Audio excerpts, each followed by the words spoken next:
Okay? Now it's complete. The branches are complete. How about this? How can they go back? Is there an explanation? There is an explanation in the same chapter.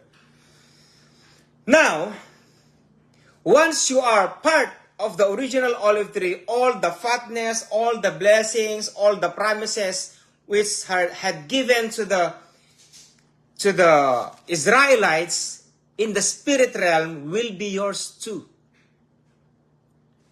Every promise written in the Holy Scriptures will become to pass in you, my dears. They are all yours. That's why seek ye first the kingdom of God and His righteousness, and all these things shall be added unto you. Now, is it possible for you to be cut off? Yes. It's written in the Holy Scriptures. I'm gonna read it.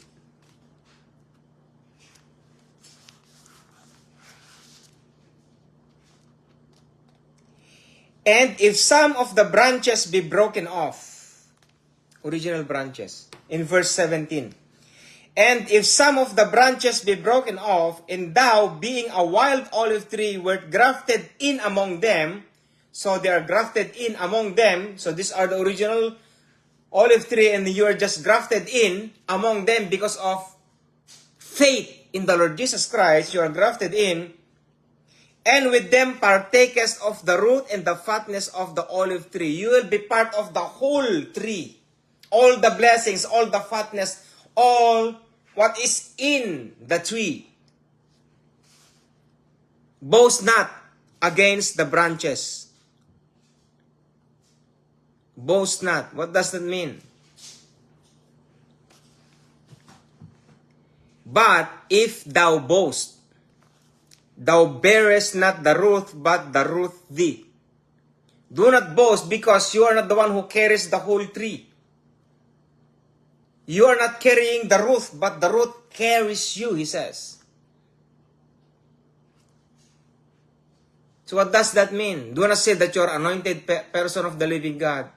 Do not say that you are so famous in the kingdom of God.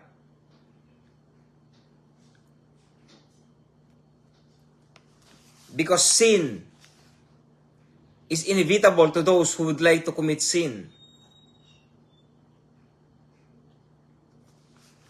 Verse 19. Thou wilt say then, the branches were broken off that I might be grafted in. So because of unbelief to the Lord Jesus Christ, this original olive tree was cut off, and now you are grafted in because you believe the Lord Jesus Christ. But do not boast that because of them, you are grafted in. Thou wilt say then that the branches were broken off, and I might be grafted in. Well, because of unbelief, they were broken off. Because of unbelief, they were broken off. They don't believe that the king is already came from them.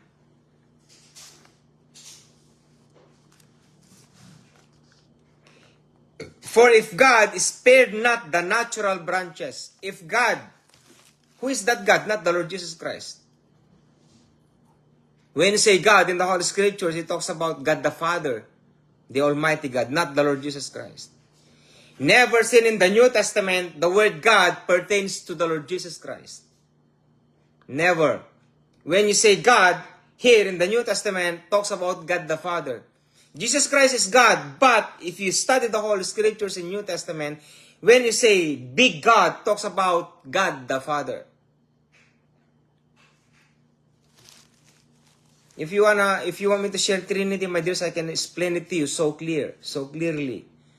My dears, about Trinity God, to the two gospel of the Lord Jesus Christ. So, if God spare not the natural branches, so the Lord Jesus Christ says, if you don't like me, I will not like you too.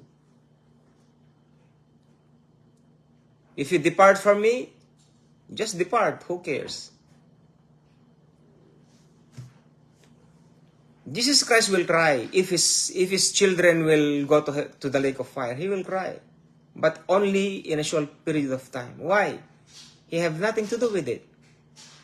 He came here on earth to be a savior of the world, not to save them, those who are in the lake of fire. That's why, while we are not in the lake of fire, we need to believe Him. And we need to have the Holy Spirit to take good care of us, to give us wisdom, knowledge, and understanding, to be righteous, mature, and to be holy. Verse 21, for if God spare not the natural branches, take heed, he says. Apostle Paul says, not the Lord Jesus Christ, not the 12 disciples of the Lord Jesus Christ. Apostle Paul says, the apostle of the Gentiles. Apostle Paul says, if God spare not the natural branches, take heed lest He also spare not thee. So if you have committed sin, shame on you. You will be, take it off. You will lose your salvation, my friend. You will lose your salvation. It is too simple. Apostle Paul says many times, I can read to you, 1 Corinthians chapter 6 and 1 Corinthians chapter 3.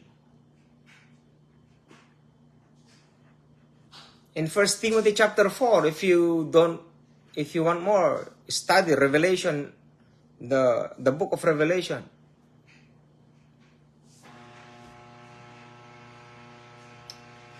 That's the